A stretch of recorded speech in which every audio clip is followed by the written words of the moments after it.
Chào các bạn, lại là mình đây. Hôm nay mình muốn cùng các bạn ngồi xuống, gác lại những bộn bề ngoài kia để thật lòng trò chuyện về tập 2 của bộ hoạt hình Island truyền thuyết ảo tình. Tập phim mang một cái tên nghe thôi đã thấy lòng chịu nặng một nỗi đầy rất mơ hồ. Mình không muốn bạn phải hối hận.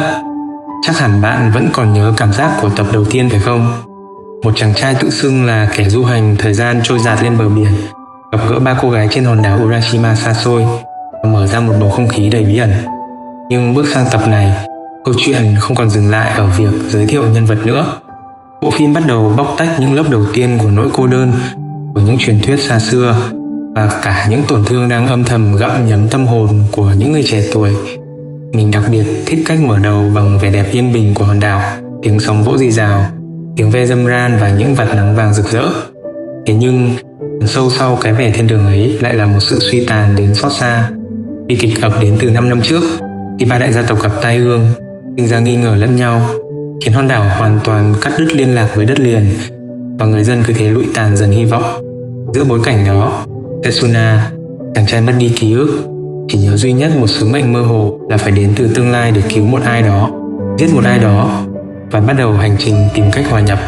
Anh được Rine nhận vào làm người hầu ở nhà Ohara, rồi cả Karen, cô nàng bướng bỉnh, hay giấu cảm xúc thật vào trong, cũng xin vào làm cùng để tích cóp tiền rời đảo. Cùng với Sarah, cô nàng mang dáng vẻ nhỏ nhắn nhưng lại thông thái một cách kỳ lạ. Câu chuyện cứ thế diễn ra liền mạch, đan xen giữa những khoảnh khắc đời thường và những biểu tượng đầy ẩn ý. Sự bí ẩn bắt đầu đậm nét hơn khi Setsuna tìm hiểu về hội chứng bồ hóng, căn bệnh quái ác đặc hữu trên đảo, khiến người bệnh sợ ánh nắng mặt trời, vì da thịt họ sẽ bị thiêu cháy như than nếu bước ra ánh sáng. Rine luôn tự nhận mình mắc căn bệnh này và chỉ xuất hiện vào ban đêm. Hình ảnh cô gái nhỏ đứng trên bãi biển, cất tiếng hát trong trẻo nhưng đượm buồn dưới ánh trăng, không chỉ khơi gợi những mảnh ký ức vụn vỡ trong Setsuna mà còn tạo nên một sự kết nối vượt thời gian, như báo trước một định mệnh đầy sóng gió. Sự ngột ngạt được đẩy lên đỉnh điểm ở cảnh Rine đối thoại với mẹ mình, bà Quân, trong căn phòng tối tăm, chỉ giao tiếp qua những tờ giấy nhắn. Chính tại nơi góc khuất này, một sự thật phũ phàng được phơi bày. Rine hoàn toàn khỏe mạnh, cô không hề bị bệnh, mà chỉ đang tự giam cầm bản thân trong lời nguyền của một truyền thuyết xa xưa. Truyền thuyết về hai người yêu nhau, về sự ghen tị và một vòng lặp bi kịch mang tên đúng như những con người ở hiện tại. Những thước phim minh họa của tích nhuốm màu quá khứ, hòa cùng tiếng sóng, tiếng côn trùng đêm, tạo nên một cảm giác vừa duy mỹ đến nao lòng, vừa tù túng, nghẹt thở. Đó cũng là lúc chúng ta chạm vào phần sâu thẳm nhất của tác phẩm, thế giới nội tâm của những người trẻ lạc lối. Anh nhìn Setsuna, cậu mang gánh nặng của một sứ mệnh không rõ ràng, rất giống với nhiều bạn trẻ trong chúng ta ngày hôm nay, luôn có cảm giác mình phải làm một điều gì đó thật lớn lao để cứu vãn cuộc đời, nhưng lại loay hoay không biết phải bắt đầu từ đâu.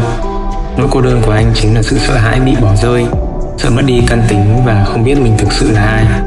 Còn Rine, cô bé tròn sống trong ảo tưởng bệnh tật để né tránh thực tại, giữ một khoảng cách an toàn với người mình thương vì nỗi sợ những rào cản cấm kỵ.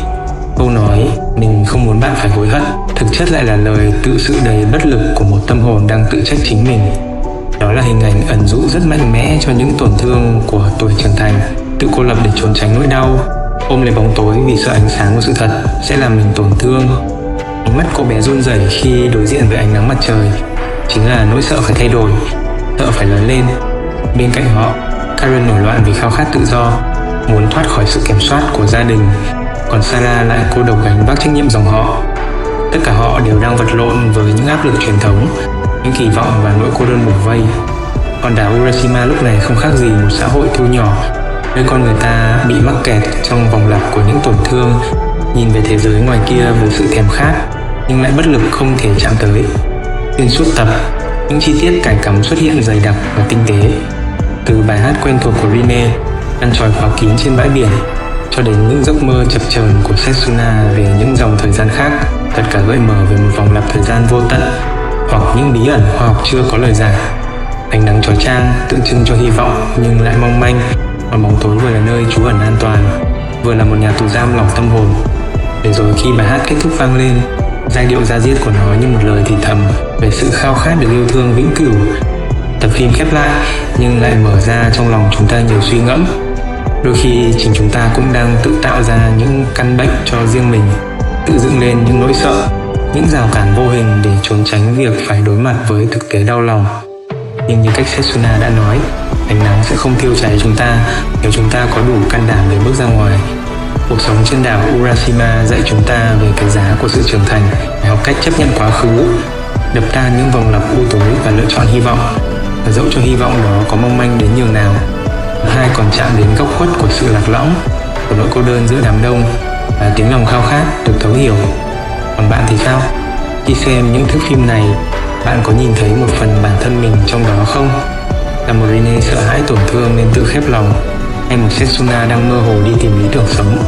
Hãy để lại suy nghĩ của bạn bên dưới để chúng mình cùng tâm sự nha. Mình luôn ở đây như một người tri kỷ, sẵn sàng cùng bạn lắng nghe những thanh âm sâu kín nhất của anime và của chính cuộc đời này. Đừng quên đăng ký theo dõi kênh của mình để không bỏ lỡ video mới.